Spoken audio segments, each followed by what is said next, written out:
Takuya était une vierge solitaire qui faisait semblant d'épouser son séduisant collègue pour éviter d'être transféré dans l'Ohio. Cependant, à mesure qu'ils passent plus de temps ensemble, ils commencent à tomber amoureux pour de vrai jusqu'à ce qu'elle veuille qu'il la fasse craquer. Tout commence lors d'une journée bien remplie à l'agence de voyage de Takuya où il a du mal à suivre son travail car son cerveau fonctionne comme un téléphone Samsung à petit budget. À ce moment-là, il remarque que sa chaude collègue nommée Rika lui lance un regard mortel, ce qui lui fait peur car il ne sait pas comment parler aux filles. Après avoir eu du mal à faire le travail pour lequel il a été embauché, Bro met fin à sa journée et rentre chez lui. Il se plaint à son chat de ne pas avoir de publicité malgré ses 30 ans. Le lendemain au travail, il trouve Rika en train de le regarder à nouveau et commence à paniquer pensant qu'elle va le gronder pour son relâchement.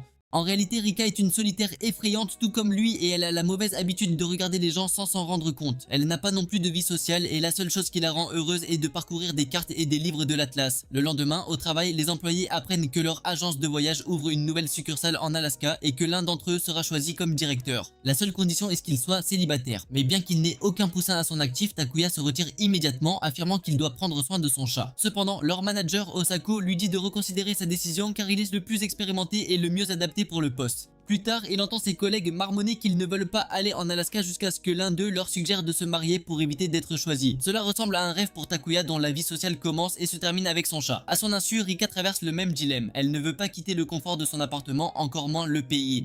Le week-end, Takuya croise Rika au parc et alors qu'il passe par là, il lui dit qu'il va arrêter. Elle pense que c'est parce qu'il ne peut pas laisser son chat derrière lui et Takuya le confirme disant qu'il a élevé cette mignonne avec tant d'amour et qu'il ne peut pas la laisser derrière lui. Rika demande s'il a une petite amie qui peut s'occuper du chat, mais Bro a un problème après avoir entendu le mot petite amie et s'en va brusquement. Soudain, Rika l'arrête et lui dit avec désinvolture qu'il devrait se marier pour qu'il n'ait pas à arrêter. Mais son cerveau vierge ne peut même pas enregistrer l'idée du mariage. Elle explique qu'elle ne veut pas aller en Alaska et comme il ne veut pas non plus laisser son chat derrière lui, il devrait faire semblant d'être fiancé pour rester ici. Takuya craint que cela ne fonctionne pas, mais elle ajoute qu'ils n'ont tous les deux aucune présence sociale et que personne ne s'en souciera. Puisque la succursale d'Alaska ouvrira dans un an, tout ce qu'ils auront à faire, c'est de dire à tout le monde qu'ils se marieront dans un an et de prier pour que tout le monde l'oublie. Takuya veut désespérément garder son travail et son chat, alors il accepte de suivre ce plan. Le lendemain, ils informent Osaka de leur mariage, ce qui est naturellement un choc pour elle. Rika lui demande même de ne dire à personne qu'elle essaye de le garder low-key, mais elle est trop excitée à ce sujet, ce qui les rend tous les deux nerveux. Cependant, Rika assure à Takuya qu'elle s'en occupera comme c'était son plan au départ. Plus tard, Asako demande au tourtereau de rédiger un dossier, ils travaillent donc jusqu'au soir pour le finaliser. Bizarrement, Asako leur dit de venir dans un restaurant pour soumettre leur travail, mais une fois sur place, ils constatent que tout le monde leur a organisé une fête de fiançailles surprise. N'ayant pas d'autre choix, ils sont obligés d'agir comme un couple. Alors Rika prend une bouteille de champagne et se dirige vers l'arrière-boutique pour recharger ses batteries. Pendant ce temps, tout le monde entoure Takuya et lui demande s'il l'a craqué ou non, ce qui le rend nerveux. À ce moment-là, Rika, ivre, revient et prend le micro, remerciant tout le monde d'avoir organisé cette fête surprise. Elle se met alors à chanter moins bien que Taylor Swift et ils regrettent tous d'être venus là-bas. Ensuite, Takuya raccompagne Rika chez elle, mais elle ne peut même pas se tenir droite et trébuche dans ses bras, ce qui l'embarrasse tellement qu'elle se précipite seule à la maison. En la voyant partir, Takuya se rend compte qu'il l'a laissé porter tout le poids alors qu'il aurait dû l'aider, et cela le rend pathétique. Le lendemain, Rika se rend à un rendez-vous solo au parc à thème pour créer une fausse histoire sur la façon dont ils ont commencé à sortir ensemble. Cependant, Takuya la surprend en se présentant et en disant qu'il l'aidera aussi, ce qui lui fait chaud au cœur. Plus tard, alors qu'ils montent sur la grande roue, Rika dit qu'elle a mis la main sur des bagues assorties, ce qui rendra leur histoire plus convaincante. Voir les bagues fait battre le cœur de Takuya, mais Rika enfile la sienne avec désinvolture et lui demande de lui proposer, afin qu'elle puisse l'écrire dans son journal. Au début, le bro commence à transpirer, mais ensuite il rassemble ses couilles et décide de lui proposer. Même lorsque les mots apparaissent dans sa tête, il est incapable de les prononcer car il craint que les choses changent entre eux. Il s'excuse ensuite et demande plus de temps et Rika lui dit d'y aller doucement. Elle ajoute qu'elle attendra le temps qu'il faudra pour qu'il fasse une proposition et cela fait rougir Takuya. Le lendemain, Takuya remarque que son chat Tama joue avec la chemise qu'il portait hier, se demandant si elle est attirée par l'odeur de Rika. Rose n'a toujours pas mis la bague qu'elle lui a offerte et n'a même pas pensé à une proposition, ce qui le fait se sentir comme une mauviette. Pour se débarrasser de ce sentiment, il décide de simplement mettre la bague. Mais peu importe tous ses efforts, il n'y arrive pas. Pendant ce temps, Rika se rend à la plage loin de chez elle et adore vraiment l'expérience. Cependant, lorsqu'elle voit un vrai couple derrière elle, elle devient soudainement gênée car elle s'amuse tellement ces derniers temps, ce qui n'est pas du tout caractéristique de sa part. Alors qu'elle prend en compte tout ce qui s'est passé ces derniers temps, elle reçoit un SMS d'une vieille connaissance qui souhaite la rencontrer. Comme elle est déjà épuisée, elle respire de l'air frais pour recharger sa batterie sociale avant de répondre qu'elle est hors de la ville.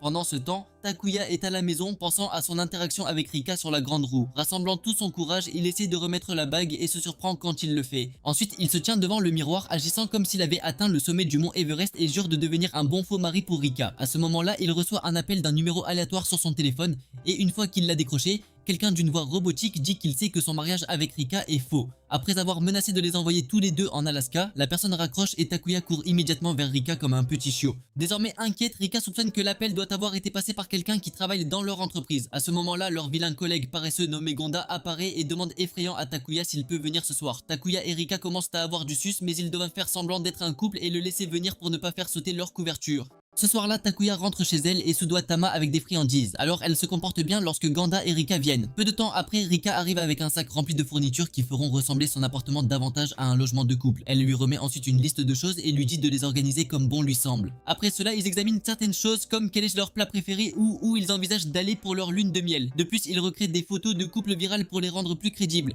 Et une fois qu'ils ont terminé, Takuya dit que c'est comme la veille d'un festival culturel. Rika ajoute qu'elle jouait souvent le rôle d'un arbre dans des pièces de théâtre. Et Takuya dit qu'il a également joué des rôles similaires qui nécessitaient un minimum d'effort. À ce moment-là, la cloche sonne et ils ouvrent la porte pour voir Ganda avec deux autres collègues, c'est Ki et Kamiya. Bien qu'ils soient choqués, ils l'amènent boire un verre. Et tandis que tout le monde boit ses verres, Takuya demande à Ganda de quoi il voulait discuter aujourd'hui. Immédiatement, le gros supplie Takuya de lui apprendre à obtenir un topi bâclé d'un méchant gothique, ce qui choque Takuya. Itsuki ajoute que Ganda était présent sur tous les sites de rencontres, mais il n'a jamais été balayé une seule fois. Kamiya lui demande alors depuis combien de temps il est avec Rika, et il répond depuis l'entraînement des recrues. À ce moment-là, Rika apporte des collations pour tout le monde et voir son sourire les choque. Alors qu'il se saoule, Takuya réalise soudain à quel point sa vie a changé depuis que tout le monde a appris son mariage. Il croit qu'il est toujours la même personne et que le mariage n'est pas si génial au début, mais ses collègues sont tellement ivres qu'ils n'enregistrent même pas ce qu'il vient de dire. Peu de temps après, Ki et Komiya rentrent chez eux. Pendant que Ganda reste sur place et admet qu'il a le béguin pour Komiya, il demande à Takuya de l'aider à baiser. Et après son départ, Takuya est soulagé que ce ne soit pas Ganda qui l'a menacé au téléphone. Alors qu'il retourne chez lui, Rika est toujours là et elle jure de ne plus jamais jouer le rôle d'hôte car c'est trop épuisant pour elle. Pendant qu'ils font le ménage, elle dit qu'elle ne comprend pas non plus pourquoi tout le monde les traite différemment simplement parce qu'ils ont dit qu'ils allaient se marier. Takuya pense que c'est parce qu'ils veulent aussi se marier avec quelqu'un qu'ils aiment, mais Rika pense qu'elle ne trouvera jamais le véritable amour ni ne se mariera même dans le futur. Tout en faisant la vaisselle, Takuya lui assure qu'elle peut encore trouver le bonheur sans se marier. Comme il se trouve le plus heureux lorsqu'il joue avec Tama. Rika lui dit alors qu'elle adore regarder des cartes et quand il lui en demande plus, elle s'excite et commence à japper. Takuya dit qu'elle a l'air plutôt heureuse en ce moment et cela la fait fuir. Elle décide alors de rentrer chez elle et en chemin elle constate que son cœur est lourd car elle n'a pas l'habitude de vivre avec un homme. En même temps, Takuya se retrouve à admirer Rika jusqu'à ce qu'ils réalisent tous les deux qu'il ne s'agit que d'un acte et qu'ils doivent rester vigilants. Quelques jours plus tard, alors que Rika termine un nouveau rapport, elle remarque que le battage médiatique autour de leur fiançailles s'est atténué, mais elle est toujours inquiète à propos de cet étrange appel téléphonique que Takuya a reçu. À ce moment-là, un client entre dans le bureau et comme Rika est mauvaise dans les relations avec les gens, elle vide toute sa batterie en le guidant. Lorsqu'elle constate que toutes les tables sont occupées, elle décide de l'aider. L'homme se présente comme Ohara et révèle qu'il est le père de Takuya et qu'il est venu ici pour en savoir plus sur la fille avec qui il est fiancé. Bien qu'elle ait été prise au dépourvu, Rika garde son sang-froid et dit qu'elle n'en sait rien. L'homme demande alors à Rika de garder sa visite secrète. Il lui remet ensuite un calendrier de bureau de son entreprise en cadeau et s'enfuit. Après quoi, Rika se dirige vers le bureau de Takuya et voit qu'il n'est pas là. Elle se sent mal de mentir au vieil homme, surtout quand elle voit que sa compagnie est dans une autre ville, donc il a dû voyager pendant des heures.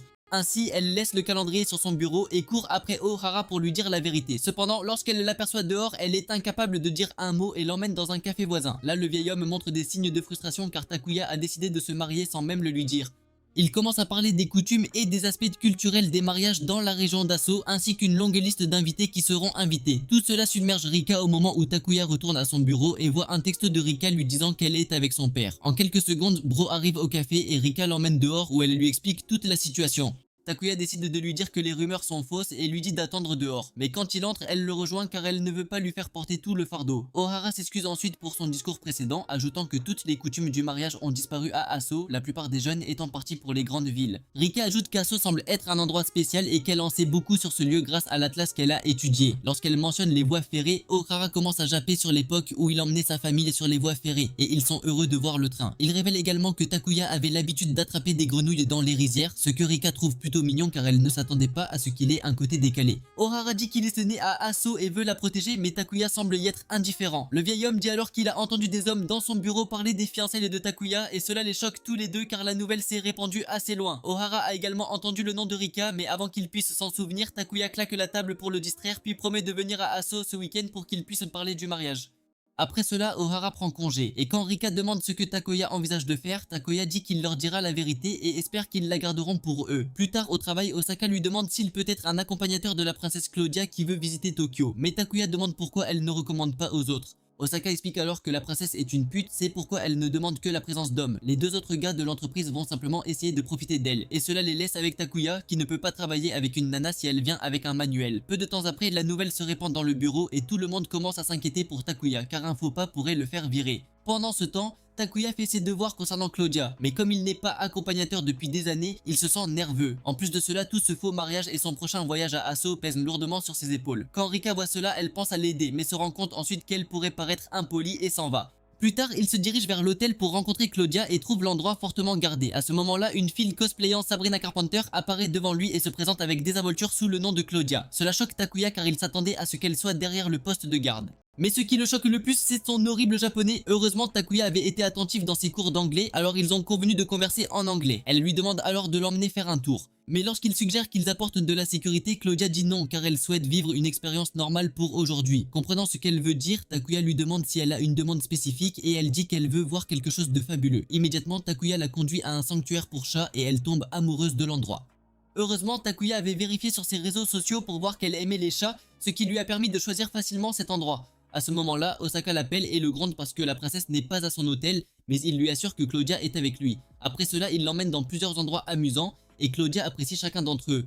Elle s'attend alors à ce que Takuya termine la tournée sur une bonne note et Takuya connaît exactement l'endroit. Il l'emmène sur le toit d'une école réservée uniquement aux écoles japonaises car il sait qu'elle a grandi en regardant des animés comme vous les Gooners. Non seulement cela, mais il a également préparé un uniforme scolaire pour Claudia, ce qui l'excite encore plus. De retour au bureau, ses collègues se demandent où sont Takuya et Claudia jusqu'à ce que des indices clés suggèrent qu'ils ont dû trouver une pièce à détruire. Rika entend cela et se sent jalouse, alors elle ne comprend pas pourquoi car elle et Takuya font seulement semblant d'être un couple. De retour à l'école, Takuya suggère qu'ils rentrent maintenant et Claudia se sent déçue car une journée aussi amusante est déjà terminée. Elle veut visiter un dernier endroit avant qu'ils ne se séparent et ce n'est autre que la tristement célèbre Pound Town. Peu de temps après, Rika se rend à l'appartement de Takuya pour laisser un colis, mais lorsqu'elle arrive devant la porte d'entrée, elle voit les lumières allumées. Elle jette un coup d'œil par la fenêtre et voit Claudia à l'intérieur, ce qui la fait se demander si Takuya va vraiment faire goûter sa saucisse ce soir. Alors qu'elle est presque surprise en train de regarder, elle se cache sous la fenêtre et décide de partir car ce ne sont pas ses affaires. Mais la curiosité prend le dessus sur elle car elle veut vraiment savoir pourquoi Takuya a amené Claudia dans son appartement. Au moment où elle entre, Claudia est soudainement attaquée par Tama et tombe sur Takuya. Rika voit cela et lui dit d'arrêter d'amener Ho ici seulement pour apprendre que Takuya a laissé plusieurs textes qu'elle n'a pas vus. Il s'avère que Claudia voulait rencontrer Rika et pensait que l'appartement de Takuya serait le meilleur endroit pour sortir. En entendant cela, Rika se sent gênée car elle pensait qu'ils étaient en train de s'écraser, alors qu'en réalité Takuya avait dit à Claudia dès le début qu'il était fiancé. Claudia dit alors qu'elle envisage de quitter la famille royale et de s'installer avec quelqu'un qui l'aime.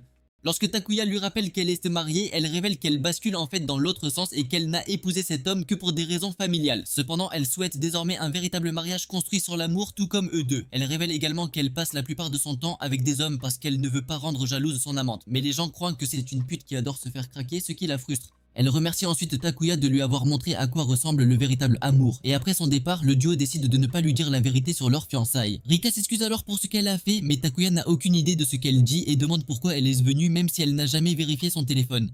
À cela, elle révèle timidement un paquet de son sac et il s'avère être un rocher en forme de grenouille. Plus tôt, Ohara lui avait dit que Takuya aimait les grenouilles, et comme collectionner des pierres est son passe-temps, elle voulait donner cette pierre à Takuya. Cependant, elle est tellement gênée par ce qu'elle a fait qu'elle ne peut pas faire face à Takuya. Alors elle s'enfuit chez elle pendant que Takuya reste là, souriant comme un idiot, trouvant ses réactions mignonnes. Plus tard, alors que Takuya canalise son Ichigo intérieur pour toiletter son chat, Tama, il reçoit des SMS de sa sœur qui veut en savoir plus sur la fille avec laquelle il est censé être fiancé. Il choisit de ne pas répondre à ces SMS car il se rend à Asso ce week-end pour dire à tout le monde que son mariage est une arnaque totale. Il voit alors la pierre que Rika lui a donnée et se souvient de Claudia disant qu'ils formaient tous les deux comme un couple de rêve. Cela le rend nerveux car il a menti à tant de gens et il se sent également coupable de se sentir si bien en recevant un cadeau de Rika. Il se demande alors pourquoi elle est venue jusqu'à son appartement et se souvient qu'elle lui avait demandé de ne pas amener d'autres femmes ici. Il suppose qu'elle l'a réprimandé pour ne pas s'en tenir correctement au faux projet de mariage sans se rendre compte qu'il lui manquait tout simplement. Le lendemain, au bureau, il se dirige vers son bureau et remarque que Rika évite tout contact visuel avec lui. Il croit qu'elle est bouleversée alors qu'en réalité, elle est toujours gênée par tout cela et ne peut pas faire face. Alors que Takuya est occupé avec Ganda, elle regarde nerveusement et se demande s'il rendra visite à Asso cette semaine ou non. Elle est tellement nerveuse de lui demander jusqu'à ce que Ganda lui demande bruyamment s'il visite sa ville natale ce week-end. Immédiatement, tout le bureau commence à penser que Rika va rencontrer les parents de Takuya. Alors que Rika ne sait pas comment Ganda le sait parce qu'elle ne l'a jamais dit à personne, elle se demande comment répondre aux collègues. Mais elle ne veut pas non plus dire quoi que ce soit de stupide car elle ne sait pas ce que Takuya a prévu. Heureusement, Takuya confronte tout le monde en disant qu'il rentre seul pour s'occuper de certaines choses. Une fois que tout le monde est retourné au travail, il dit doucement à Rika qu'il s'en tiendra au plan, ce qui la fait rougir. À ce moment-là, elle reçoit un appel d'un numéro inconnu. Et une fois qu'elle décroche, la personne de l'autre côté utilise une voix robotique pour lui demander pourquoi elle ne vient pas avec Takuya. Rika demande qui parle, mais ils disent qu'ils regardent toujours avant de raccrocher, les laissant tous les deux anxieux. Le lendemain, Takuya laisse Tama chez un vétérinaire et elle est clairement ravie de passer du temps derrière les barreaux. La dame là-bas demande à Takuya où il va et il dit qu'il va rendre visite à sa famille. Il avait prévu d'y aller seul, mais grâce à cet appel, Rika a dû l'accompagner. Désormais, il envisage de dire toute la vérité à ses parents et de leur faire garder le secret. Il passera ensuite une nuit dans un hôtel et retournera à Tokyo le lendemain pour éviter tout soupçon. Cependant, il devra également payer le billet et les frais d'hôtel de Rika, ce qui le rend visiblement triste. Voyant cela, le vétérinaire commence à l'encourager comme un idiot pour qu'il se sente mieux, le poussant à sortir de la clinique. Pendant ce temps, Rika est soulagée de partir avec Takuya car cela lui donne une chance de s'excuser auprès d'Ohara pour avoir menti. Cependant, elle ne sait toujours pas quoi dire ni quoi porter, ce qui la ramène à son enfance où elle avait du mal à choisir elle-même ses vêtements. Sa mère l'a encouragée à avoir une certaine confiance dans son choix, alors il prend ses conseils à cœur et choisit sa meilleure tenue. Plus tard, elle rencontre Takuya à l'aéroport et le petit soldat de Bro salue immédiatement car Rika est absolument magnifique. Peu de temps après, ils prennent l'avion et Takuya n'en revient toujours pas à quel point elle est jolie. Quand elle le surprend en train de le regarder, il détourne rapidement le regard, ce qui lui fait penser que sa tenue est bizarre. Pour briser la glace, Takuya demande si elle est déjà allée à Kumamoto et elle le répond à plusieurs reprises. Lorsqu'il lui demande si c'était des vacances en famille, elle a une réaction étrange qui le déroute. Alors que Takuya se demande s'il a dit quelque chose de grossier, elle lui demande soudain s'il aimerait en savoir plus sur sa famille. Elle se sent obligée car elle en sait beaucoup sur lui, mais il ne sait rien d'elle. Mais Bro dit qu'il n'y a aucune pression de sa part. Rika pense qu'il vaut mieux qu'il le sache puisqu'ils font semblant d'être fiancés, alors Takuya accepte d'entendre un oui. Il lui demande à quoi ressemblait son enfance et elle révèle que son père est parti acheter du lait et n'est jamais revenu. Elle et sa mère vivaient seules, mais même elle devait souvent partir en voyage d'affaires, donc Rika était souvent seule à la maison. Elle passait la plupart de son temps à regarder des cartes et à déterminer comment se rendre à certains endroits. Elle s'imaginait également être dans ces endroits, ce qui non seulement la rendait heureuse mais la rapprochait également de sa mère. Soudain, elle commence à se sentir gênée par son histoire, mais Takuya lui demande de se détendre car il trouve ça mignon. Peu de temps après, ils descendent de l'avion et Takuya rencontre immédiatement une sorcière à deux pattes qui s'avère être sa grand-mère. Elle est ravie de le revoir après si longtemps. Et quand il demande pourquoi elle est ici, elle répond qu'elle est venue livrer des melons à l'aéroport. Elle décide alors de les reconduire chez eux. Et en chemin, elle demande à Takuya qui est la fille. Alors que Rika se présente timidement, la vieille sorcière se rend soudain compte que cette mignonne doit être la future épouse de Takuya. Immédiatement, Rika lui dit que c'est un mensonge et s'excuse pour les ennuis causés, mais la grand-mère le prend à la légère et les conduit chez elle.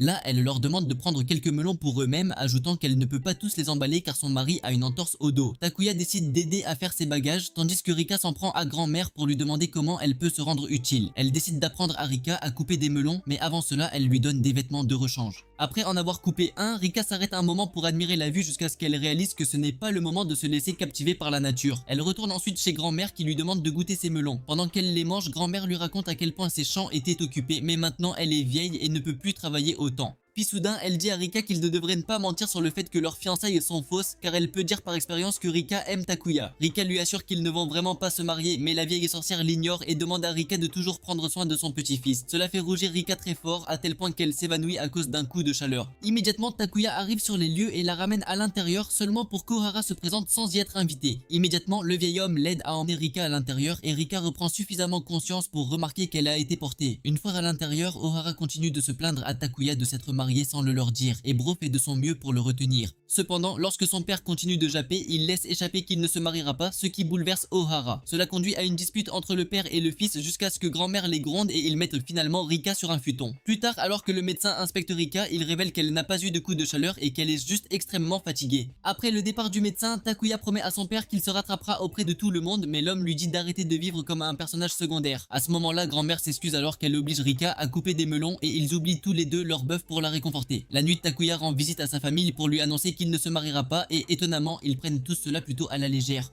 Après le dîner, la mère de Takuya lui dit de ne pas s'inquiéter pour son père car elle le mettra sur la bonne voie avec un topi bâclé. Sur ce, Takuya retourne chez sa grand-mère pendant que son père le regarde partir depuis la fenêtre de sa chambre. À son retour, il apprend de sa grand-mère que Rika dort toujours, alors il décide de se reposer pour la nuit. Cependant, alors qu'il entre dans la chambre d'amis, il est choqué de trouver Rika qui y dort également. Alors qu'il essaie nerveusement de retirer son futon, Rika se réveille soudainement et ne sait pas où elle se trouve. Elle laisse même surprise en voyant Takuya dans la même pièce. Et après qu'il lui ait dit qu'elle s'était évanouie, elle lui demande s'il a déjà rendu visite à sa famille. Takuya lui dit qu'il y est allé et s'est excusé, ce qui l'a fait se sentir mal parce qu'elle voulait aussi s'excuser auprès d'eux. À ce moment-là, ils entendent des grenouilles dehors et Rika lui demande s'ils peuvent sortir un peu. Dès qu'ils sortent, une grenouille saute sur la tête de Rika, ce qui la fait paniquer. Elle est sur le point de tomber à plat sur ses gâteaux, mais Takuya la tient par derrière, ce qui la fait rougir. Il capture ensuite une grenouille pour elle, mais Rika est toujours concentrée sur la façon dont il l'a empêchée de tomber. Elle demande timidement si c'est aussi lui qui l'a portée dans la chambre d'amis. Et quand il dit oui, elle s'excuse de lui avoir causé des ennuis. Elle dit ensuite qu'elle était très investie dans la coupe de melon et qu'elle ne réalisait pas à quel point elle était fatiguée, admettant qu'elle n'avait jamais fait de voyage comme ceci auparavant et qu'elle s'était vraiment amusée. Lorsqu'elle commence à se sentir coupable, il lui rappelle la pierre en forme de grenouille qu'elle lui a offerte, lui disant qu'il l'a posée sur sa table et qu'il n'a jamais reçu un tel cadeau auparavant. Chaque fois qu'il le regarde, cela lui fait penser à Rika, ce qui la fait rougir. À ce moment-là, Rika ressent une sensation de chaleur dans son cœur et se demande si c'est à cela que le mariage est censé être. Takuya ressent également la même chose et est sur le point de dire quelque chose seulement pour être interrompu par le coassement bruyant des grenouilles. Le lendemain, Rika rougit toute seule alors qu'elle pense toujours aux choses que Takuya a dites, se demandant également ce qu'il s'apprêtait à dire avant d'être interrompu. Elle se dit que ce n'est pas grave et qu'il ne faut pas qu'elle s'y accroche. Elle croise alors grand-mère qui lui dit que le petit déjeuner est prêt. Ainsi, Wika se dirige vers la salle de bain où elle rencontre Takuya qui s'excuse pour le désordre d'hier. Il lui demande alors comment elle se sent, mais elle est tellement amoureuse de lui qu'elle ne peut même pas le regarder en face. Cachant son visage derrière la serviette, elle lui dit qu'elle va bien et qu'elle a besoin de plus de temps pour être prête. Alors Takuya s'excuse et part. Quelques heures plus tard, ils décident de se rendre chez Takuya car Rika veut également s'excuser auprès d'eux. En marchant, Rika remarque les cheveux duveteux de Takuya et se demande ce que cela ferait de passer ses mains dedans. Choquée par sa propre intuition, elle commence à marcher devant Takuya pour se débarrasser de ses pensées, mais il lui dit qu'ils doivent aller à droite, ce qui la met dans l'embarras. Peu de temps après, ils atteignent la maison de Takuya, où Rika s'excuse personnellement pour la confusion qu'elle a causée. Puisque sa famille est déjà au courant du transfert en Alaska, elle soutient en fait son faux projet de mariage pour éviter d'aller à l'étranger. Rika a alors demandé à rencontrer Ohara afin qu'elle puisse également s'excuser auprès de lui, seulement pour apprendre que le vieil homme était parti travailler et ne reviendrait que tard dans la nuit. Il suggère à Rika de sortir avec Takuya et d'explorer les lieux. Alors Rika dit avec enthousiasme qu'elle veut voir le musée du volcan. Quelques minutes plus tard, Takuya la conduit au dit endroit et Rika se sent gênée par la façon dont elle a agi. Elle admet également qu'elle avait l'intention de visiter cet endroit depuis un moment et Takuya dit qu'il n'y est pas allé depuis des années non plus. Pendant qu'il parle, elle s'éprend de ses cheveux duveteux et souhaite pouvoir jouer avec. Elle regarde ensuite par la fenêtre et voit de nombreuses rizières, ce qui lui donne l'impression de faire partie d'un certain spectacle qui visite différentes villes du Japon. Peu de temps après, ils arrivent au musée et l'excitation est visible sur le visage de Rika. En entrant à l'intérieur, ils explorent différentes sections et regardent même un documentaire sur le volcan, ce qui la rend vraiment heureuse. À la fin, ils se dirigent vers un balcon où ils ont une vue complète sur les montagnes et Takuya est choqué d'apprendre que Rika est plus instruite que lui sur les lieux. À ce moment-là, ils remarquèrent des gamins d'un voyage scolaire qui couraient partout et l'un d'eux heurta Rika, la faisant tomber dans les bras de Takuya. Leur professeur a du mal à les faire bien se comporter, alors Takuya décide de leur montrer pourquoi il l'appelle Japanese Didi. Après avoir calmé les enfants, Rika leur raconte l'histoire d'un dieu descendu sur les montagnes Aso. Takuya termine ensuite par une blague de papa qui fait rire tout le monde. Après avoir fait visiter les gosses, ils rentrent chez eux et Takuya dit que sa sœur les déposera à l'aéroport. Il s'excuse ensuite pour le voyage mouvementé, mais Rika dit que tout va bien car elle se concentre uniquement sur les cheveux duveteux de Takuya. Lorsque leurs regards se croisent, elle commence à rougir et se rend compte qu'elle a vécu beaucoup de choses au cours de ce court voyage. En arrivant à la maison, Takuya quitte la voiture pour informer sa sœur, pour ensuite tomber sur une bombasse nommée Nao qui se trouve être son amie d'enfance. Tous deux sont choqués de voir l'autre et la mère de Takuya sort pour révéler que Nao est devenu un verrier expert. Rika sort également de la voiture, alors Takuya décide de lui présenter Nao. Lorsque Nao la salue formellement, Takuya commence à la taquiner, alors Nao commence à lui tirer les cheveux, l'incitant à lui faire de même. En les voyant s'amuser, Rika se rend compte que tout ce qu'elle imaginait ne deviendra jamais réalité. À ce moment-là, Nao lui dit qu'elle vient à Tokyo pour le travail et qu'elle veut être son amie, la laissant surprise. Plus tard, Takuya rentre chez lui et donne des friandises spéciales à son katama pour se rattraper de son départ. Il mentionne ensuite que Rika était très distante sur le chemin du retour, ce qui l'a surpris car il pensait qu'il s'entendrait mieux après ce voyage. Tout se passait bien jusque-là et cela l'amène à se demander s'il a fait quelque chose pour contrarier Rika. Il est également heureux de n'avoir jamais pu dire sa paix, pensant qu'elle l'aurait détesté encore plus s'il lui avait dit ce qu'il ressentait. Pendant ce temps, Rika regarde cette émission itinérante qu'elle aime, mais son esprit est occupé par ce que Takuya était sur le point de dire. Elle se sent également légèrement jalouse de n'avoir jamais pu ébouriffer les cheveux de Takuya et être emportée ainsi la rend embarrassée.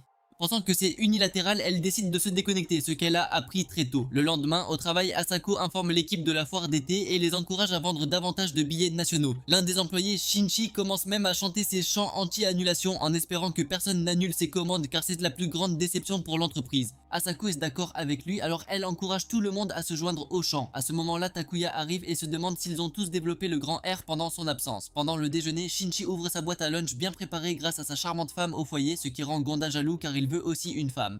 Plus tard, il rencontre Takuya pour prendre un verre et se plaint de ne pas avoir de waifu. Takuya veut rentrer chez Tama, mais Gonda le supplie de rester et de le conseiller sur la façon dont il peut élever Komiya. Il note que Komiya ne le regarde jamais et il a entendu des femmes regarder le visage de l'homme qu'elles aiment. Cela rend immédiatement Takuya gêné. Alors il rentre chez lui et dit tristement à Tama que Rika ne l'a pas regardé une seule fois aujourd'hui. Il se demande s'il a fait quelque chose pour contrarier Rika, ajoutant que Tama ne le regarde que lorsqu'elle veut quelque chose. Le lendemain, Takuya retourne dans un environnement de travail chaotique alors que Shinji a disparu et que tous les groupes dont il s'occupe se plaignent. Voyant Rika se débattre également, il demande si elle va bien et elle détourne les yeux en disant qu'elle va bien. Cela l'amène à se demander si elle ne l'aime pas maintenant, car les choses étaient bien meilleures avant qu'il n'aille à Asso. À ce moment-là, un jeune garçon nommé Hideo entre dans le bureau s'annonçant comme le fils de Shinji et demandant si quelqu'un a vu son père. Kumiya s'approche du garçon et dit poliment qu'ils n'ont pas vu Shinji lui demander quand il a vu son père pour la dernière fois. Hideo révèle que ses parents se sont disputés et que sa mère a dit qu'elle voulait divorcer et que son père a disparu depuis. Alors que tout le monde panique, un employé senior nommé George leur demande de ne pas s'inquiéter pour le garçon et demande ensuite à Takuya de l'aider à retrouver Shinji. Et Takuya demande pourquoi il l'a choisi et George dit que c'est parce qu'il est jeune et gentil. Il propose même de prendre en charge la charge de travail de Takuya et demande à tout le monde de se remettre au travail. Peu de temps après, Takuya et Hideo partent à la recherche de Shinji et ils n'arrivent pas à croire que Shinji est en train de divorcer même s'il avait l'air si heureux. À ce moment-là, Hideo révèle qu'il a compilé un livre de toutes les cartes de visite qu'ils ont pu trouver, alors ils se rendent dans tous les endroits un par un mais ne trouvent toujours pas Shinji. Quand Hideo commence à s'inquiéter, Takuya l'emmène dans un restaurant mais il ne sait pas comment lui remonter le moral. Hideo pense que son père est parti chercher du lait et ne reviendra pas, alors il se met à pleurer en disant qu'il souhaite que les choses reviennent à la normale. Takuya essaie de réconforter le garçon mais il ne sait toujours pas quoi faire car il ne sait rien du mariage. Plus tard, il appelle Osaka pour l'informer qu'ils n'ont toujours pas trouvé Shinji. Alors George prend le téléphone et lui suggère de vérifier le sanctuaire Hachiman à Fukagawa. En route, Takuya aperçoit un bar déprimant et est rejoint par Ganda, Itsuki et Komiya. Takuya demande à Komiya de rester avec Hideo et les garçons entrent et trouvent Shinji l'air sombre. Apparemment, il a perdu la tête parce qu'il utilise une gomme pour effacer les papiers de divorce que sa femme lui a donnés, ce qui les rend tous anxieux. Lorsque la gomme se brise, Shinji perd la tête et s'enfuit du bar sans se rendre compte que son fils est également là. George et Osaka les rejoignent également et ils décident de se séparer et de le chercher pendant que Komiya court après Hideo. Peu de temps après, les garçons trouvent Shinji dans un arbre agissant comme un gorille, mais malgré leurs efforts, ils ne parviennent pas à l'attraper. Pendant ce temps, Hideo court toujours quand Rika arrive et l'arrête, alors il se met à pleurer dans ses bras. Cela lui rappelle sa propre enfance lorsque ses parents se sont séparés. Elle a donc demandé au garçon de garder le cap car son père reviendrait bientôt. À ce moment-là, Shinji saute sur George comme un singe, mais le vieil homme l'assomme d'un coup de poing et lui dit de rentrer chez lui. Shinji commence à pleurer, disant qu'il ne veut pas, ajoutant également qu'il ne se serait jamais marié s'il avait su à quel point c'était difficile. Après cela, il le raccompagne jusqu'à ce que Lee tombe sur Hideo, qui court immédiatement dans ses bras et se met à pleurer. Il s'avère que Shinji avait apporté un cadeau à sa femme pour leur anniversaire, mais il ne s'était jamais attendu à ce qu'elle lui remette les papiers du divorce car il ne s'était jamais battu auparavant. Cela l'a vraiment choqué à tel point qu'il a évolué à rebours jusqu'à ses ancêtres singes. Quelques jours plus tard, Asako annonce un concours d'affichage interbranche, encourageant chacun à faire de son mieux pour gagner. Cependant, elle remarque que l'ambiance est plutôt sombre car personne ne s'est remis de ce qui s'est passé avec Shinji. L'homme a pris quelques jours de congé pour se concentrer sur sa famille, et tandis que tout le monde se demande ce qui n'a pas fonctionné, George pense que Shinji était trop concentré sur son propre bonheur pour voir ce que vivait sa femme. En entendant cela, tout le monde prétend qu'il vaut mieux ne pas se marier du tout, sauf Ganda, qui veut renifler les aisselles de Komiya. C'est qui dit à Takuya d'être vigilant également, ne sachant pas qu'il est également anxieux, car Shinji est toujours aussi gentil et respectable. À ce moment-là, il se dirige vers la salle de stockage pour voir Rika portant une lourde boîte et se précipite pour l'aider. Il remarque qu'elle se montre à nouveau distante, alors il lui demande ce qu'il transporte pour briser la glace. Elle dit que c'est un canoë qu'elle a fabriqué pour le concours d'exposition, et pendant qu'il le réalise, elle souhaite que Shinji et sa femme réparent les choses pour le bien de leur fils. Takuya craint que quoi qu'ils disent ne fasse empirer les choses, alors il décide de ne pas répondre. À son insu, Rika est confrontée au même dilemme et sa seule solution est de s'éteindre. À ce moment-là, elle entend quelqu'un l'appeler et lorsqu'elle se retourne, elle trouve Nao qui a l'air anxieux et lui demande de l'aide pour quelque chose. Il s'avère qu'elle a déménagé à Tokyo aujourd'hui seulement, mais elle ne trouve pas son appartement. Rika lui demande l'adresse et une fois que Nao lui montre, elle est choquée d'apprendre que son appartement se trouve dans l'immeuble à côté de chez Rika. Une fois sur place, Nao la remercie pour son aide et lui donne même une carte de visite de son studio pour qu'elle puisse le visiter quand elle le souhaite. Le lendemain au travail, Wika se demande si elle devrait parler à Takuya de sa rencontre avec Nao, mais elle suppose qu'il le sait déjà puisque lui et Nao sont proches. Ce soir-là, en rentrant chez elle, Wika regarde la carte de visite de Nao et décide de lui rendre visite. En arrivant à l'atelier, elle jette un coup d'œil à l'intérieur et trouve Nao travaillant avec le four et transformant habilement le verre en tasse. Même si Rika est choquée par ses compétences, le professeur de Nao lui dit que ce n'est pas assez bon, ce qui la choque. Juste au moment où Rika est sur le point de partir, Nao la repère et l'appelle, lui demandant pourquoi elle part sans lui dire bonjour. Rika répond qu'elle ne voulait pas la déranger, mais Nao dit que tout va bien et l'invite même à une beuverie plus tard. Alors que Rika devient nerveuse, Nao suggère qu'il traîne chez elle, mais cela rend Rika encore plus anxieuse car elle n'a jamais reçu d'amis. Cependant, après que Nao l'ait supplié de la laisser venir, Rika accepte à condition qu'elle la laisse d'abord nettoyer l'appartement. Plus tard dans la nuit, Nao arrive avec un tas de bières de racines et Rika est impressionnée par son niveau d'énergie. Nao est très heureuse d'avoir croisé un visage familier dès son premier jour, et après lui avoir montré des dizaines de bières, elle sort les verres qu'elle a confectionnés spécialement pour boire. Alors que Rika remarque les couleurs vertes et bleues, Nao révèle qu'il s'agit d'un mélange de pierres qu'elle a choisi à Asso. Quand Nao était jeune, elle passait ses journées à jouer dans les montagnes et les rivières, et elle avait même son propre endroit près de la cascade où elle passait beaucoup de temps.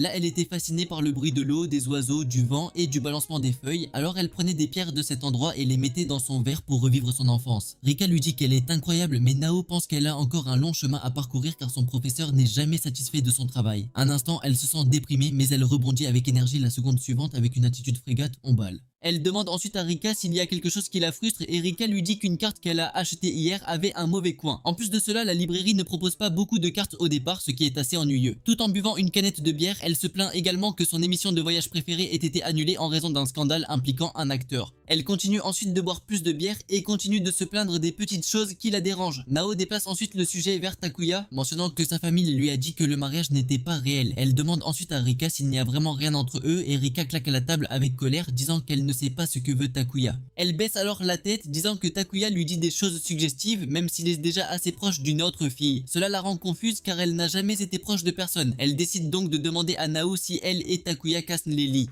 Cependant, elle s'arrête à mi-chemin lorsqu'elle se rend compte que sa question est très directe et suggestive. À la fin, elle demande à Nao si Takuya a toujours été aussi vague et Nao dit non. Elle lui dit alors qu'elle a rencontré Takuya à son endroit près de la cascade et ils ont immédiatement cliqué. Avant qu'ils ne s'en rendent compte, il faisait nuit, et Nao s'est mise à pleurer car elle ne connaissait pas le chemin du retour. C'est alors que Takuya attrapa une luciole et la lui montra pour l'encourager. Après cela, il lui a pris la main, l'a raccompagnée chez elle et a même demandé à ses parents de ne pas la gronder. Rika dit qu'elle ne peut pas imaginer que Takuya agisse de cette façon aujourd'hui. Alors Nao, maintenant complètement ivre, décide de l'appeler et de dissiper la confusion entre lui et Rika. Quand Takuya décroche, elle lui dit qu'elle est chez Rika et qu'il devrait amener ses fesses désolées ici tout de suite car Rika a un os à régler avec elle. Avant que Rika ne puisse dire quoi que ce soit, elle met fin à l'appel et s'évanouit, laissant Rika paniquer. Cependant, Rika se soumet au destin et boit une autre bière en attendant Takuya. Peu de temps après, il sonne chez elle, et alors qu'elle ouvre la porte, Takuya réalise immédiatement qu'elle est ivre. Une fois à l'intérieur, il essaie de réveiller Nao, mais Rika lui dit sévèrement de la laisser tranquille et lui demande ensuite ce qu'il allait lui dire cette nuit-là à Asso.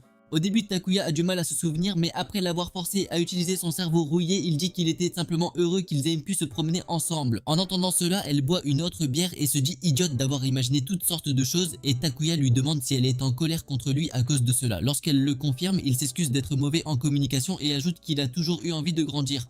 Mais maintenant qu'il est adulte, il comprend encore moins le monde. Rika dit qu'elle est également mauvaise avec les mots et qu'elle a même du mal à comprendre les humains, principalement à cause de ce qui s'est passé entre ses parents. C'est pourquoi elle a désactivé ses propres sentiments pour ne laisser tomber personne, et pourtant elle ne semble pas pouvoir arrêter de penser à Takuya. Désormais agacée, elle l'accuse de jouer avec son cœur et lui demande d'exprimer clairement ce qu'il veut. Alors Takuya prend une seconde avant de dire qu'il veut sortir avec elle. Il lui faut quelques secondes pour comprendre ce qui vient de se passer et Takuya commence également à paniquer car il craint qu'elle ne le déteste maintenant. Rika se fiche car elle ne comprend pas pourquoi il la veut, même si elle essaie vraiment mauvaise en amour. Alors qu'elle se demande comment répondre, Takuya pense que son silence signifie un rejet et supplie les dieux de l'intrigue de réveiller son doubleur. En fin de compte, elle est incapable de dire quoi que ce soit, alors Takuya entraîne Nao et part, croyant qu'il a vraiment gâché ses chances avec Rika. Le lendemain, Rika se réveille avec son alarme et se souvient immédiatement de la dernière nuit où Takuya lui a proposé. Même si elle est sobre, cela lui semble être un rêve vivant. Elle décide donc de laisser tomber pour le moment et de se préparer au travail. Cependant, elle découvre bientôt que tout son corps est douloureux, mais elle lutte contre la douleur et parvient à travailler. Là, elle voit que Takuya prend un jour de congé, ce qui la met à l'aise. À ce moment-là, un homme blond entre dans le bureau et tout le monde est choqué de voir que c'est Shinji. Rika lui est indifférente car elle se concentre uniquement sur Takuya, se demandant si elle devrait l'appeler. À son insu, Takuya est tellement déprimé qu'il ne veut même pas sortir du lit, souhaitant pouvoir remonter le temps et empêcher son passé de se sentir embarrassé. Cependant, il conclut soudain que Rika est une personne timide et qu'elle a dû penser à une réponse pour se rendre compte à quel point cela semble ridicule. À ce moment-là, sa cloche sonne et il imagine que ce doit être Rika qui est venue s'excuser. En réalité, il s'avère que c'est le gros Ganda qui avait besoin de conseils sur quelque chose. Takuya lui dit sévèrement que la romance au bureau est une très mauvaise idée, mais Ganda dit qu'il est plutôt venu lui parler de Tinder.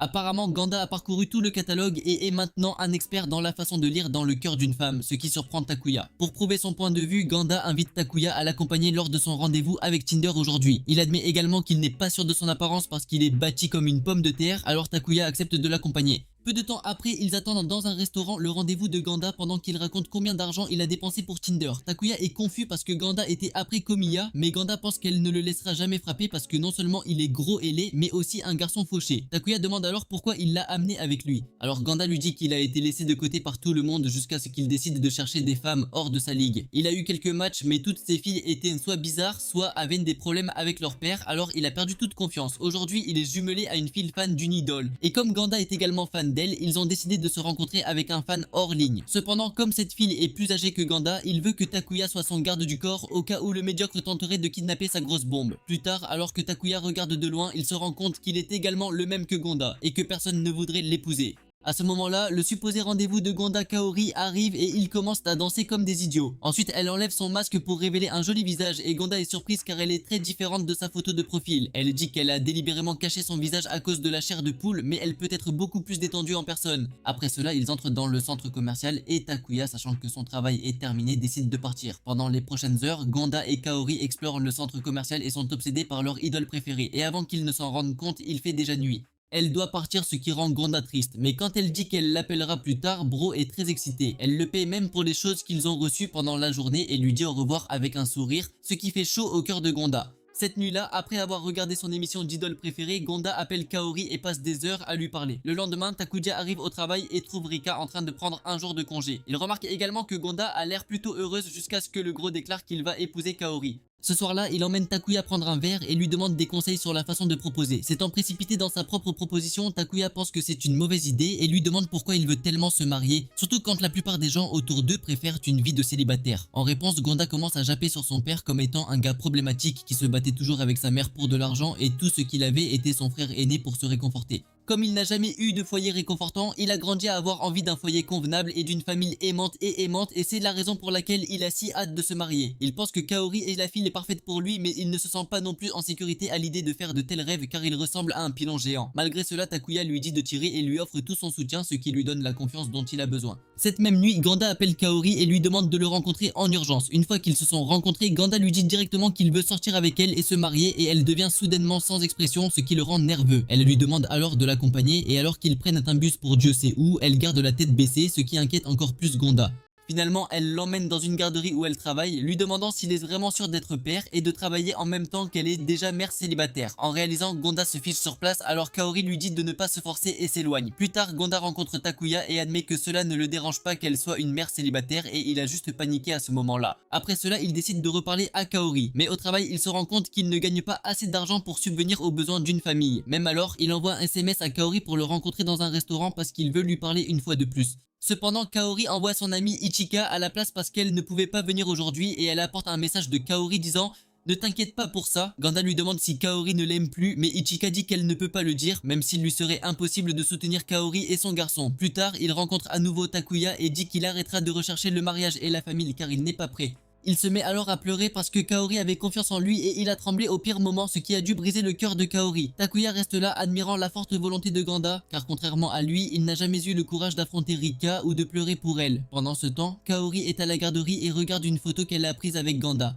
Elle songe à le supprimer puisque c'est fini entre eux, mais elle ne peut se résoudre à appuyer sur le bouton. Le lendemain soir, Rika tient anxieusement son téléphone avec le contact de Takuya ouvert. Elle ne peut se résoudre à l'appeler, sachant très bien que plus le temps passe, plus la situation empire pour elle. Alors qu'elle se demande quoi faire, elle voit Nao courir vers elle et elle s'excuse immédiatement de s'être évanouie chez elle l'autre jour. Rika demande si elle se souvient de ce qui s'est passé ce jour-là et Nao dit qu'elle ne se souvient que des 3 premiers verres. Elle remarque alors que Rika est préoccupée par ses pensées. Alors pour l'encourager, Nao lui propose de s'essayer à la fabrication du verre. Le lendemain, Rika arrive à son atelier, nerveuse car elle n'a jamais fait ça auparavant. Meio la salue avec impatience, promettant de l'aider et la présente même au professeur Oshi. Après lui avoir montré certaines des choses qu'elle a fabriquées, Oshi décide de se déplacer, alors chauffe le verre et demande à Rika de souffler dedans. Une fois qu'elle l'a fait, le verre prend une bonne forme, mais c'est tellement épuisant pour elle qu'elle doit boire de l'eau après un seul coup. Après cela, Neo lui montre comment fabriquer la base et étonnamment, Rika suit plutôt bien les instructions. Plus tard, Hachi revient et lui offre une bouteille d'eau et Rika regarde avec admiration Nao ajouter la touche finale au verre. Rika admet que même si elle était épuisée tout le temps, être si investie dans quelque chose la faisait se sentir beaucoup mieux. Elle réalise également que fermer ses portes et investir dans certaines activités ne sont pas la même chose. Dans le passé, elle se taisait pour ne pas inquiéter sa mère, mais à cause de cela, elle est devenue quelqu'un qui ne peut rien décider par elle-même. Elle se souvient également que sa mère lui avait dit de vivre comme elle l'entendait, mais elle pense que c'est impossible pour quelqu'un comme elle. Perdue dans ses pensées, Rika est sur le point de s'évanouir, mais la voix de Neo la ramène alors qu'elle vient de terminer la touche finale sur le verre. Même si cela s'avère déséquilibré, Nao et Hoshi pensent que c'est vraiment bien pour une première fois et Rika devrait simplement faire ce qu'elle aime, ce qui la rend heureuse. En sortant de l'atelier, Nao promet de le lui livrer une fois refroidi. En rentrant chez elle, Rika reçoit un SMS d'une personne qu'elle connaît qui est venue à Tokyo et veut la voir. Comme elle a déjà vu le message, elle prévoit de les rencontrer ce week-end. Le dimanche, elle enfile sa plus belle robe et pratique des exercices de respiration pour se calmer avant de partir. Plus tard, alors qu'elle attend nerveusement au restaurant, sa mère arrive à sa rencontre et commence immédiatement à parler de son travail.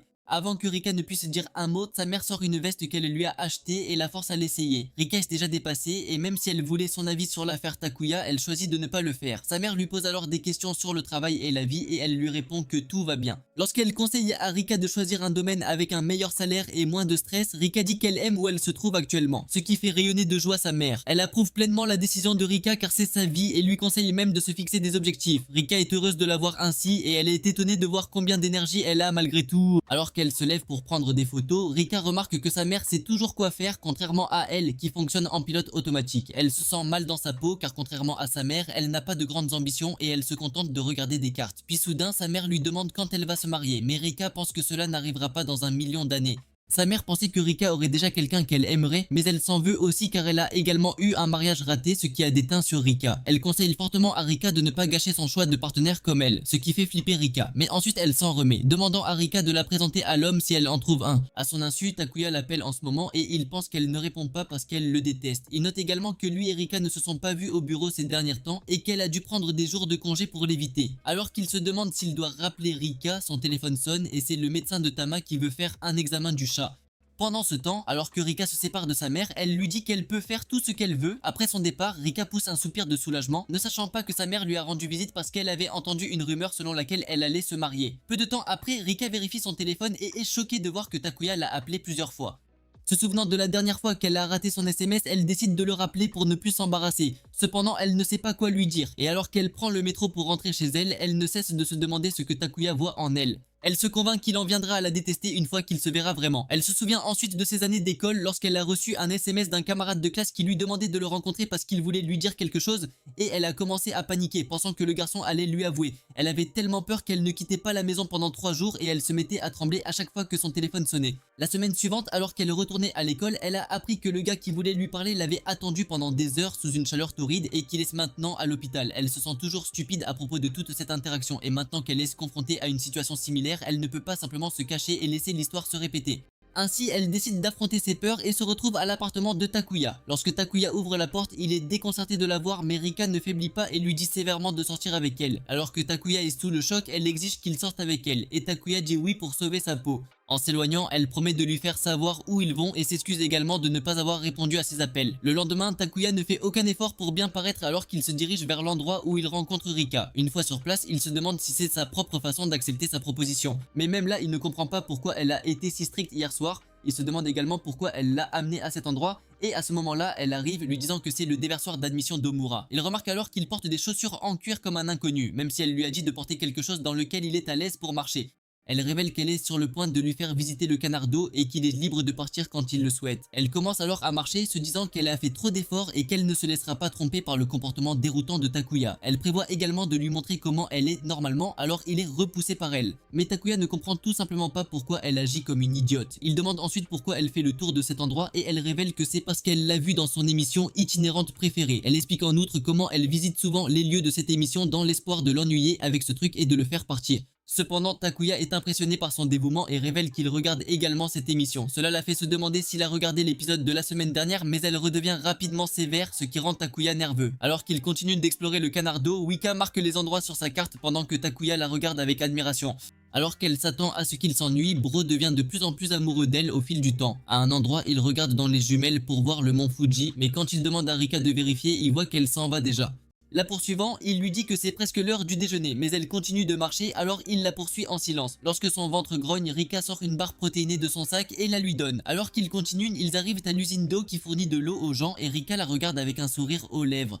Elle ferme ensuite les yeux pour sentir le vent et le bruissement des feuilles, tout en imaginant les bienfaits de cette eau pour les gens. Takuya surgit de nulle part pour partager son enthousiasme et Rika est choquée de voir qu'il n'est toujours pas parti. Rika pensait qu'elle était seule, mais maintenant elle se sent gênée parce qu'elle ne voulait pas qu'il voie son côté ringard. Elle lui dit qu'il devrait y aller s'il s'ennuie, mais il dit timidement qu'il apprécie ça car il ne l'a jamais vu s'amuser autant. Cela confond Rika parce qu'elle s'attendait à ce qu'il s'ennuie à mourir maintenant, donc cela la fait se demander si ce idiot devant elle est réellement humain ou non. Elle décide de l'appeler, lui demandant pourquoi il s'intéresse à des activités ennuyeuses comme regarder la rivière et arroser les plantes. Avant qu'il puisse dire quoi que ce soit, elle dit qu'elle ne peut plus tolérer cette confusion et lui demande de ne plus jamais la revoir. À sa grande surprise, elle accepte même de tout assumer car elle a peur de la personne qu'elle devient autour de lui. Bien qu'il soit blessé, Takuya respecte ses souhaits. Mais alors que le silence remplit l'air, Rika a soudainement envie de pleurer. Elle se rend compte qu'elle se déconnecte à nouveau parce qu'elle ne veut pas décevoir les autres. Elle se demande donc si c'est vraiment ce qu'elle veut. Finalement, elle s'avoue qu'elle n'aime pas ça et qu'elle veut être avec Takuya. Pendant ce temps, Bro ne sait pas s'il doit protester ou s'en aller, admettant qu'il est un perdant qui accepte simplement les choses telles qu'elles sont. Lorsqu'il réalise réellement qu'il n'a rien à perdre, il refuse de s'éloigner et de rompre le lien spécial qu'il entretient avec Rika. Ainsi, il attrape la main de Rika pour l'arrêter et elle attrape également la sienne. À ce moment-là, ils réalisent tous les deux qu'ils le veulent vraiment, alors ils se rapprochent et s'embrassent tout en criant intérieurement. Après le baiser, Takuya regarde Rika devenir vide et lui demande de lui donner un moment pour traiter cela. Elle se souvient qu'ils n'étaient même pas amis et qu'ils avaient simplement décidé de simuler un mariage pour des raisons égoïstes. Mais les amis ne faisaient pas irruption dans les appartements des autres ni ne se promenaient tard dans la nuit dans un connard. Elle lui demande comment ils ont fini par s'embrasser. Mais quand Takuya dit qu'il n'en a aucune idée, elle lui tend la carte et lui dit d'y aller seule car elle a besoin de temps pour réfléchir. Elle lui assure qu'elle n'est pas en colère contre lui avant de s'éloigner. Tandis que Takuya la surnomme la fille la plus cool du quartier pour avoir agi si calmement. En réalité, lorsque Rika rentre chez elle, elle finit par exploser comme un volcan et elle doit retirer toutes ses pierres préférées pour se calmer. Cependant, même cela n'aide pas car elle continue de courir dans son salon comme un hamster sur une roue. Cette nuit-là, leur manager Asako reçoit un appel téléphonique de quelqu'un qui l'informe de quelque chose à propos des tourtereaux. Le lendemain, Takuya et Rika se rencontrent à l'extérieur du bureau et ne sachant pas comment se comporter l'un avec l'autre, ils choisissent d'agir de manière très formelle. Même pendant les heures de travail, ils sont incapables de se regarder dans les yeux alors que le baiser continue de se répéter dans leur esprit. Alors qu'ils tentent de le maîtriser, Asako s'approche soudainement d'eux avec un visage sévère et leur demande de leur parler, les rendant tous les deux nerveux. Heureusement, elle souhaite simplement leur parler d'un nouveau projet visant à recruter de nouvelles personnes dans leur entreprise. Elle suppose que Takuya et Rika vivent ensemble, alors elle leur a demandé de bloguer sur leur vie personnelle et professionnelle sur leur nouveau site afin que les gens sachent que leur entreprise est entièrement axée sur les relations mari-femme. Elle ajoute qu'ils ne devraient ajouter que les choses avec lesquelles ils sont à l'aise et que les choses comme les baisers devraient rester en dehors de cela, ce qui les choquera à nouveau. Plus tard, les tourtereaux se retrouvent dans un café pour discuter de la manière de procéder et Takuya craint que ce ne soit un piège pour révéler leur faux mariage. Il rappelle à Rika les étranges appels téléphoniques qu'ils ont tous deux reçus et elle utilise des termes sumo pour dire qu'ils continuent de se retrouver dans des situations dangereuses. Elle n'est pas sûre de ce qui se passera s'ils vivent ensemble et bloguent, alors elle envisage d'abandonner toute cette histoire de faux mariage. Se souvenant du moment où elle a dit qu'elle assumerait l'entière responsabilité, Takuya demande si elle est d'accord pour être expédiée en Alaska, mais elle admet qu'elle ne veut pas y aller. Takuya dit également qu'il ne veut pas y aller non plus, alors ils devraient bloguer leur expérience en couple. Cela signifie également qu'ils devront vivre ensemble et que Riko devra déménager dans l'appartement de Takuya car il est plus spacieux. Takuya s'inquiète de la façon dont Tamao va gérer la vie avec une autre personne, alors il demande à Riko de lui donner une semaine avant de prendre une décision. Ce week-end-là, Riko part en randonnée en montagne pour se changer les idées et aperçoit un rocher géant posé entre deux autres. Elle est fascinée car on dirait que le rocher peut tomber à tout moment, mais il est coincé là depuis des années. Elle se rend compte qu'elle est aussi comme ce rocher, prête à s'effondrer à tout moment, mais elle parvient d'une manière ou d'une autre à le maintenir ensemble. Elle note également comment Takuya l'a contactée à plusieurs reprises, lui faisant comprendre qu'elle doit prendre une décision très bientôt. Elle rassemble ensuite ses couilles et passe sous le rocher, ce qui lui donne le sentiment d'être accompli. La nuit, Takuya est à la maison, s'inquiétant de ne pas pouvoir trouver de réponse même si cela fait 5 jours. Il est très confus parce qu'il ne peut jamais prédire ce que Rika va faire ensuite et il atteint un point où plus rien ne le met en phase. À ce moment-là, sa sonnette retentit et c'est Rika de l'autre côté qui lui dit qu'elle est d'accord pour vivre ensemble. Elle a même apporté toute une ligne directrice sur Das et Danse sur la vie ensemble et elle veut l'examiner avec Takuya pour qu'ils soient sur la même longueur d'onde. Une fois à l'intérieur, Takuya lit la première règle qui dit qu'il faut lever la main avant toute action, ce qui protégera contre les circonstances imprévues. Rika ajoute également qu'il devrait vivre dans l'appartement de Takuya pour accueillir Tama et elle propose également de partager le loyer et les factures de service public avec Takuya. Bro dit qu'il s'en occupe mais Rika insiste sur le fait qu'elle ne veut pas de freeload. Il se rend vite compte que la règle de lever la main est très épuisante, alors il décide d'y aller doucement pendant qu'ils sont à la maison. Après cela, Rika dit qu'elle vivra dans une tente afin de ne pas envahir l'espace personnel de son Noritama et s'installe près de la fenêtre. Takuya demande ce qu'ils vont faire à propos du dîner, mais quand il réalise que Rika n'y a pas pensé, il décide d'aller faire une épicerie et d'acheter le dîner en rentrant chez lui. Alors qu'il sort, Rika reste pour monter la tente lorsqu'elle sent soudain Tama se tenir derrière elle. Rika fait de son mieux pour ne pas faire de mouvements brusques, pensant que Tama va la détester, mais à sa grande surprise, elle commence à se câliner avec ses pieds. Cela met Rika à l'aise car cela signifie que Tama l'a accepté dans cet appartement. Peu de temps après, Takuya revient avec le dîner et Rika sort de sa tente pour le saluer. Takuya lui demande si elle aimerait le rejoindre pendant qu'il cuisine et Rika devient nerveuse car ils n'ont jamais fixé de limite entre qui fera quelle tâche. En fin de compte, elle accepte de rejoindre Takuya dans la cuisine et Bro prépare un bon dîner sur la table en 15 minutes. Alors qu'ils sont assis ensemble, Rika demande soudainement si elle peut ouvrir la fenêtre, ce qui lui fait se demander si sa maison pue. En réalité, Rika craint de sentir la sueur après avoir monté la tente. Après cela, elle goûte la nourriture et est choquée de voir à quel point elle est bonne. Lorsqu'elle demande quels sont ses ingrédients secrets, Takuya lui montre les épices qu'il utilise dans sa nourriture. Après cela, elle utilise son rouleau de lave-vaisselle, mais elle s'inquiète des heures de bain.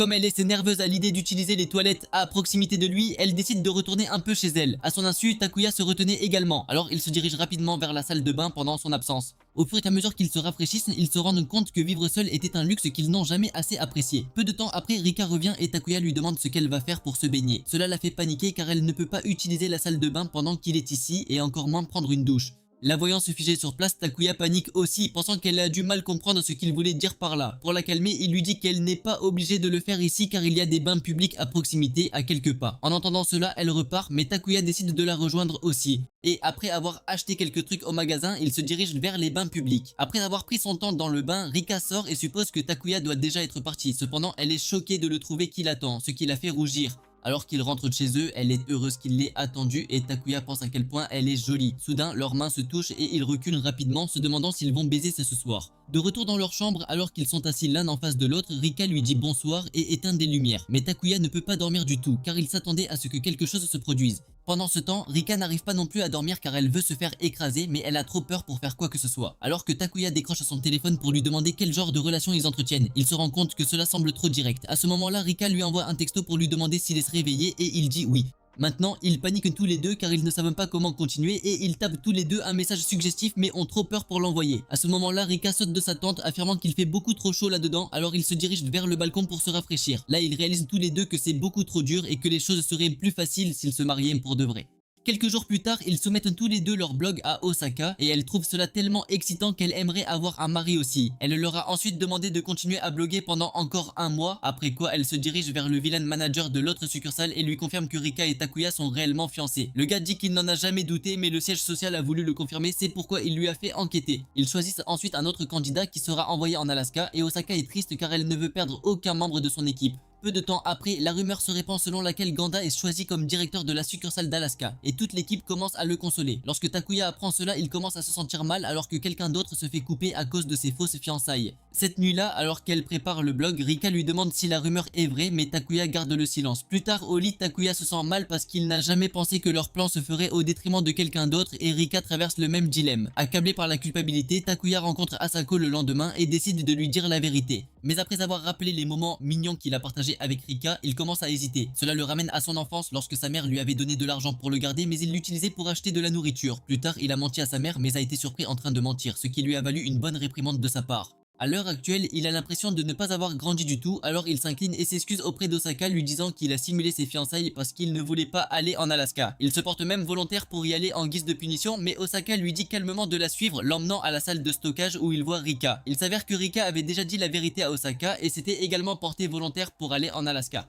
Au lieu de s'énerver, Osaka comprend parfaitement pourquoi ils ont fait cela et leur dit que personne n'aura à aller en Alaska parce que c'est elle qui y va. Tous deux sont choqués de l'entendre, mais elle leur dit de se détendre et de se remettre au travail. Plus tard, Osaka les emmène dans une promenade où ils expriment tous deux que l'entreprise sombrerait dans le chaos sans elle. Cependant, Osaka leur assure que tout ira bien car ils sont tous très compétents et elle est ravie de poursuivre ce voyage. Elle révèle qu'elle aimait voyager à travers le monde quand elle était jeune, mais depuis qu'elle a accepté ce poste, elle est enfermée au bureau.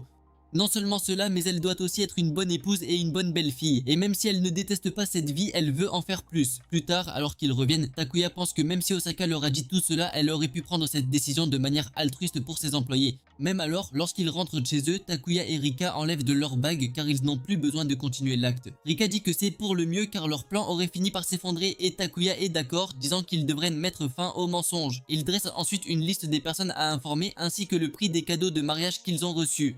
Plus tard, alors qu'ils nettoient l'appartement, ils s'en sortent en se disant que le mariage serait encore plus difficile que cela. Ils arrivent à la conclusion que le mariage est une arnaque, alors qu'en réalité, ils sont tous les deux tristes que ce soit fini. Peu de temps après, il est temps pour eux de se séparer et Rika s'éloigne froidement pour cacher le flot de larmes qui coule de ses yeux. Pendant ce temps, Ro la regarde s'éloigner, mais il ne peut pas laisser un objet de mauvaise qualité lui échapper. Alors il court après elle pour l'arrêter. Il lui dit qu'ils ne sont ni amis ni collègues de travail et après avoir pris une profonde inspiration, il lui demande si elle aimerait de toute façon l'épouser. Rika dit sévèrement oui, ajoutant que même s'ils ne sont jamais sortis ensemble ou n'ont jamais eu de rencontre fatale, elle veut l'épouser. Cependant, elle se montre douce et lui demande s'il l'aime vraiment, déclarant qu'elle est bizarre et qu'elle ne comprend pas pourquoi quelqu'un la voudrait. Takuya dit avec confiance qu'il est amoureux d'elle, alors Rika déclare également qu'elle l'aime aussi.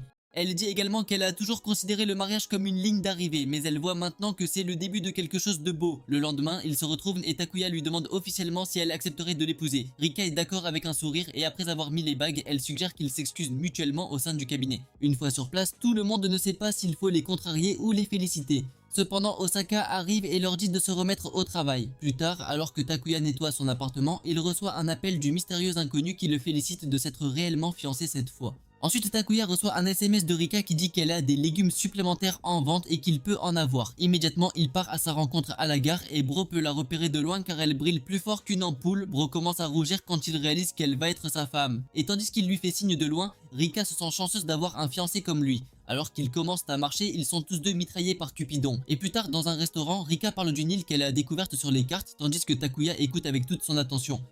Après des heures à bavarder, ils réalisent à quel point ils aiment être ensemble, et même le simple fait de rentrer chez eux ensemble leur semble être le paradis. Sur le chemin, Takuya suggère de traverser le parc alors Rika lui demande de lui tenir la main. Même si cela le rend nerveux, il y va et ils rentrent chez eux heureux. Dans les prochains jours, leurs deux familles apprendront leurs fiançailles et leur blog parviendra même aux quatre coins du monde. Quelques jours plus tard, ils visitent l'atelier de Nao et lui annoncent la nouvelle. Et elle saute immédiatement dans les bras de Takuya avec enthousiasme. Après cela, ils se rendent chez le vétérinaire pour l'examen de Thomas et tout se passe bien.